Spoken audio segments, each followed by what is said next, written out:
Hi friends, மணி வந்து 7:45 ஆகுது. நம்ம ஆடுலாம் கள்ளக்குடியை சாப்பிட்டு இப்போ தான் ஒரு அரை மணி நேரத்துக்கு முன்னாடி வந்து ஒரு 3/4 பேர் வந்து படுக்கையை போட்டாங்க. இதில் மயிலோட புள்ள இன்னும் ஒரு 2 பேர் போல் கள்ளக்குடியை சாப்பிட்டு இப்போ தான் வந்தாங்க. நம்ம அலாட்டு வந்து பார்த்திங்கன்னா அது புள்ள கூட நல்லா அழகாக சுகமாக தூங்கிட்டு இருந்துச்சு. அங்கேருந்து மயில் வந்து அது படுத்துருந்ததை எழுப்பி விட்டுட்டு இப்போ ஏதோ ரகசியம் பேசிகிட்டு இருக்கு பாருங்கள் அதுக்கிட்ட. மயில் இப்போ வர வர சண்டை போடுறதுல பழைய கில்லாடியாக இருக்குது. அதுக்கு மேலே அலாட்டம் இருக்குது. ஒன்றுக்கு ஒன்று சளைச்சது இல்லைன்னு இருக்குப்பா. முற்றாடாக இருக்குதுன்னு நம்ம முற்றாடை கொடுத்தோம்னா அடுத்தது இருக்குது மெஜாரிட்டி ஆகிடுது. அது கிளப்பி விட்டு அது பாட்டுக்கு எனக்கு என்னான்னு போகுது பாருங்கள். நம்ம மயிலுக்கு வந்து மடி இறங்கிக்கிட்டு இருக்கு. பின்னாடியே அவங்க புள்ள போய்கிட்டு இருக்காங்க. நம்ம இன்றைக்கி வீடியோவில் என்ன பார்க்க போகிறோம் அப்படின்னு பார்த்தீங்கன்னா, ஒரு ஆட்டுக்குட்டிக்கு வந்து உடம்பு சரியில்லைப்பா. அது உடம்பு சரியில்லையா அப்படின்னு எனக்கு தெரியல. எதனால் அப்படி சொல்கிறேன் அப்படின்னு பார்த்தீங்கன்னா, இது வரைக்கும் நான் அது மாதிரி ஒரு சிம்டம்ஸை பார்த்ததே கிடையாது. கண்டிப்பாக உங்களுக்கு தெரிஞ்சதுன்னா கண்டிப்பாக வந்து கமெண்டில் சொல்லுங்கப்பா. இப்போ நம்ம ஆட்டை வந்து மேய்ச்சலுக்கு ஓட்டி விட போகிறோம். காலையிலே ஓட்டிகிட்டு போகிறேன். நாங்கள் பனி ஈரமாக இருந்துச்சு, கொஞ்சம் லேட்டாக ஓட்டிகிட்டு போங்க, பில்லுலாம் ஈரமாக இருக்குது அப்படின்னு சொன்னேன். இப்போ வந்து பார்த்திங்கன்னா ரொம்பவே நேரம் ஆயிடுச்சு, வெயிலே வந்து போச்சு. ஆட்டுக்கெலாம் வந்து பார்த்திங்கன்னா ராத்திரி வந்து தீனி கொடுத்துட்டோம்னா அந்த அளவுக்கு வந்து காலையிலே கத்தாதுங்க. நம்ம எதுவுமே வைக்காமல் மேய்ஞ்சிட்டு வந்ததோட கம்னு இருந்துட்டோம்னா காலையிலே எழுந்திரிச்சி கத்த ஆரம்பிச்சிடுங்க. இப்போ எல்லாம் சுகமாக தூங்கிட்டு இருக்கிறத பாருங்கள்.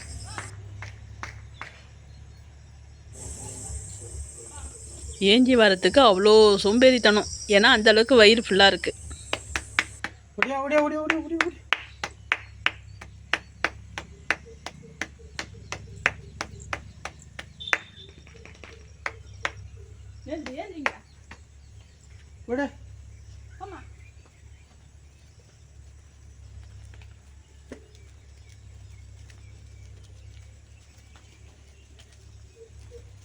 போமாங்க, சாணி எடுத்துமா, போங்கம்மா.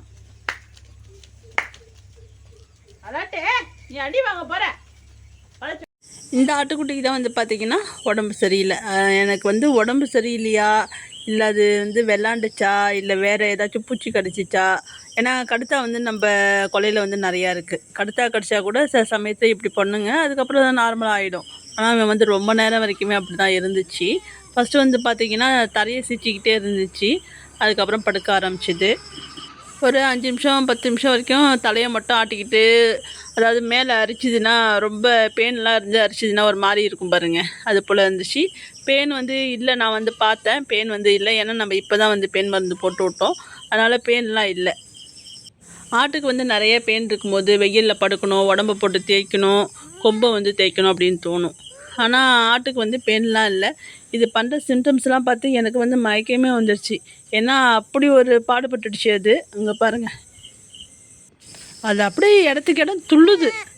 இது துள்ளுமாறி நோயின்னு சொல்லுவாங்க, அதுவா இல்லை வேறு ஏதாச்சுமா அப்படின்னு எனக்கு தெரியல. துள்ளுமாறி நோய் எப்படி இருக்குங்கிறதும் தெரியல எனக்கு. ஏன்னா இது வந்து துள்ளி துள்ளி குதிக்குதுப்பா, ஒரு இடத்துல இருக்க மாட்டேங்குது, துள்ளி துள்ளி குதிக்குது, சொரிஞ்சிக்கவும் செய்யுது. இங்கே பாருங்கள், இப்போ வந்து சொரிஞ்சிக்குது பாருங்கள். அதாவது எட்டாத இடத்துல சொரியத்துக்கு ட்ரை பண்ணும்போது ஆடெல்லாம் அப்படி தான் பண்ணும். தலையில் வந்து முதுவை போட்டு தேய்ச்சிக்குங்க, கொம்பை போட்டு உராசுங்க, அப்படி தான் பண்ணுங்க. இல்லை வேறு ஏதாச்சும் விஷப்பூச்சி வந்து கொலவி அது போல் வேறு ஏதாச்சும் வந்து கடிச்சிச்சா, உடம்பு அரிக்குதா, என்னங்கிற ரீசனுமே தெரியல எனக்கு. நம்ம பண்ணையில் வந்து பார்த்திங்கன்னா இந்த வாய்ப்புண்ணு, அடுத்தது இந்த பேர் என்ன, துள்ளுமாறி நோய் அப்படின்னு சொல்கிறது வந்து அது எப்படி இருக்குங்கிறது தெரியல. இப்படிதான் இருக்குமானா கமெண்ட்ல வந்து சொல்லுங்க. நான் வந்து தொட்டு பார்த்தேன், ஜுரம் அடிக்குதான்னு பார்த்தேன், அதெல்லாம் ஒன்றுமே இல்லை, அதுக்கு கூட அது விடல. ஆனால் இந்த ஆட்டுக்குட்டி வந்து 10 நிமிஷத்துக்குள்ளே அது என்னென்ன பாடு பண்ணுமோ அத்தனையும் பட்டுடுச்சுப்பா. இங்கே பாருங்க, இப்படி தான் துள்ளி துள்ளி குதிக்குது. கொம்பை வந்து சொரிஞ்சிக்கிறதுக்கு ட்ரை பண்ணி வந்து முட்டுது தரையில், முட்டி முட்டி அப்படியே துள்ளி துள்ளி குதிக்குது. ஒரு 10 நிமிஷம் வரைக்கும் பாடு பட்டுட்டு அடுத்து நார்மலாக மேய்ச்சலுக்கு வந்து கிளம்பிடுச்சு, கள்ளக்குடி திங்கிறதுக்கு வந்து கிளம்பிடுச்சு. எதனால் இப்படி நடந்துச்சுன்னு தெரிஞ்சால் கமெண்டில் வந்து கண்டிப்பாக தெரியப்படுத்துங்க, நானும் தெரிஞ்சுக்கிறேன். ஏன்னா இது வரைக்கும் நான் வந்து சந்திக்காத பிரச்சனை இது. நம்ம மயிலை பாருங்கள், என்ன கொடுத்த எல்லாருக்கும், எனக்கு இல்லையே என்னாச்சு அப்படின்னு பார்க்குது. நம்ம வந்து ஏந்திரத்தில் வந்து பயிர் உடைச்சோம், அதாவது பச்சை பயிர், அதை வந்து உடைச்சோம். அந்த உமி வந்து இருந்துச்சு, அதை வந்து ஒரு 2 இடத்துல கொட்டி வச்சேன். கொஞ்சம் பேர் சாப்பிட்டாங்க, மீதி பேர்லாம் என்னடா தின்னுருக்கானுங்க புதுசாக இருக்குது அப்படின்னு குண்டானு மோந்து பார்க்குறானுங்க. உடுக்க வந்து தேடி பார்த்துட்டு கள்ளுக்குட்டி திங்கி கிளம்பிடுச்சு, மயிலும் கிளம்பிட்டாங்க. அலாட்டு இப்போ தான் வேக வேகமாக வராங்க. நம்ம காலுக்குட்டி வந்து கத்துறாரு, ஏன்னா மேய்ச்சலுக்கு போகணும், மணி ஆயிடுச்சு சாயந்தரம் மேய்ச்சலுக்கு போகிறதுக்கு. இவங்களுக்கு வயலில் வேலை இருந்ததுனால ஓட்டிகிட்டு போகிறதுக்கு லேட் ஆயிடுச்சு. இன்றைக்கி வந்து பார்த்திங்கன்னா நம்ம அடர் தீவனமும் ஊற வைக்கல, ஏன்னா சோளம் இல்லை, அதனால் ஊற வைக்கல. எல்லாம் இங்கே அந்த பக்கம் வேக வேகமாக போயிட்டுருக்கானுங்களே அப்படின்னு பார்த்தா பாதி பேருக்கு மேலே மணியானதும் கொல்லை உள்ளார புந்துட்டானுங்க. நானே இப்போ தான் செடியெல்லாம் வாங்கி வச்சு ஒன்று ஒன்றா கிளப்பிக்கிட்டு இருக்கேன், எப்படியாவது புந்துடுதோப்பா. பாதி பேருக்கு மேலே அந்தாண்ட நிற்கிறானுங்க, அதான் இந்த சவுண்டு. அவனுங்க மட்டும் மேயிறானுங்களே அப்படின்னு. இங்கே பாருங்கள் எங்கே வந்து நிற்கிறத, பாதி பேருக்கு மேலே இங்கே தான் இருக்காங்க.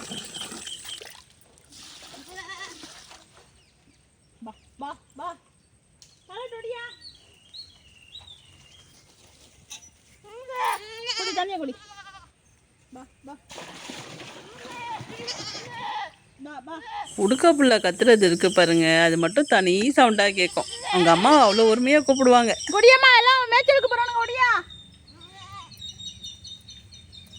உனக்கு என்னடி தண்ணி வேணுமா? இது வரேன் இந்தா.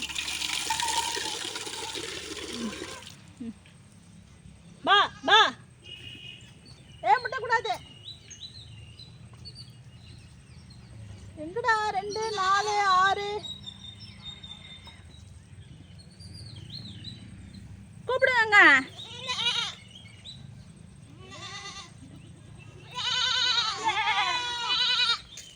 அதுங்களை மட்டும் மேய்ச்சலுக்கு வந்து டயத்துக்கு கூட்டிகிட்டு போனீங்கன்னா எங்கேயாச்சும் போகிறதான் செய்யுதுங்க. சவுண்டை பற்றியா? பா பா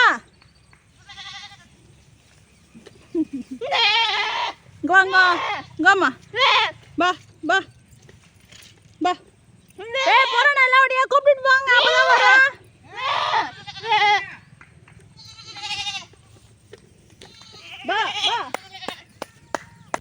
நம்ம தாலாட்டுக்கு வந்து பார்த்திங்கன்னா லேசாக மடி இறங்குது, ஆளும் வந்து டல்லாக இருக்கான், என்னாச்சுன்னு தெரியல. காலையில் நல்லா தான் மேய்ச்சலுக்கு போயிட்டு வந்தது, இப்போ வந்து சோடையாக இருக்காது. தண்ணி குடிங்க அடித்தாங்க அம்மா, தீனி ஊற வைக்கல. முட்டை கூடாது தாலாட்டு, ஏன் தாலாட்டு? அடாடாடாடாடா. நம்ம தாலாட்டு போகும்போது சோடையாக இருந்துச்சு, மேய்ஞ்சிட்டு வந்ததுக்கப்புறம் வீரம் வந்துச்சு போல இருக்குது, சண்டை போட்டுட்ருக்கு. என்ன இன்றைக்கி அடை தீவனம் வச்சு சாயந்தரம் மேய்ச்சலுக்கு ஓட்டிகிட்டு போகல, எல்லாம் அடை தீவனம் திங்கிற நினைப்பில் ஓடியாந்தாச்சு. இன்றைக்கி நம்ம ஊற வைக்கவே இல்லை.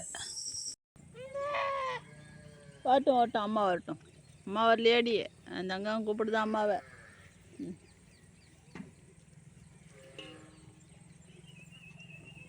இந்த அலாட்டு கலரை பாருங்கள் எப்படி மூஞ்ச பார்க்குதுன்ட்டு. தீவனத்தை காணுமா கையில், சும்மா நிற்கிறாளே அப்படின்னு வந்து வேடிக்கை பார்க்குது. தீனி வந்து வைக்கல, அடை தீவனம் எல்லாமே சோர்ந்த மாதிரி நிற்கிது, அப்படியே டல்லாக குண்டான பார்த்துட்டு. நம்ம உடுக்க மட்டும் கண்டுபிடிச்சிச்சு, ஆஹா இன்றைக்கி வந்து அடை தீவனம் ஊற வைக்கல போல இருக்குது, நம்ம வேறு அவசரப்பட்டு மேய்ச்சலை விட்டுட்டு ஓடியாந்துட்டோம், போகுண்டா திரும்பி அப்படின்னு வயலுக்கு புந்திரிச்சு போயிட்டுருக்காங்க. என்ன வேகம் போகுது பாருங்கள், சரியான ஆள், சமத்து. இதை வந்து இன்னும் ஒரு 4-5 நாளில் ஓட்டிகிட்டு போயிடுவாங்க. அதுக்கப்புறம் என்ன பண்ண போகுதுன்னு தெரியல. அதுக்கப்புறம் அது புல்லெல்லாம் என்ன பண்ண போகுதுங்கிறது தான் தெரில. அம்மா ஒட்டி எட்டக நகராது. அம்மா வரட்டும். என்ன களை கொட்டி வேணும்? என்ன வேணும்? என்னடி வேணும்? கொஞ்சணுமா? கொஞ்சணுமா? இல்லட்டுமா ஒரு கிலோ. நம்ம தெருவில் உள்ள கோயிலில் வந்து நாளைக்கு விசேஷம், அதனால் பாட்டு ஓட ஆரம்பிச்சிச்சு.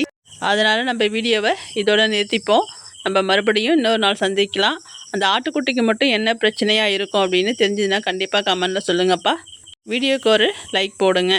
நம்ம மறுபடியும் இன்னொரு நாள் இன்னொரு வீடியோவில் சந்திக்கலாம்.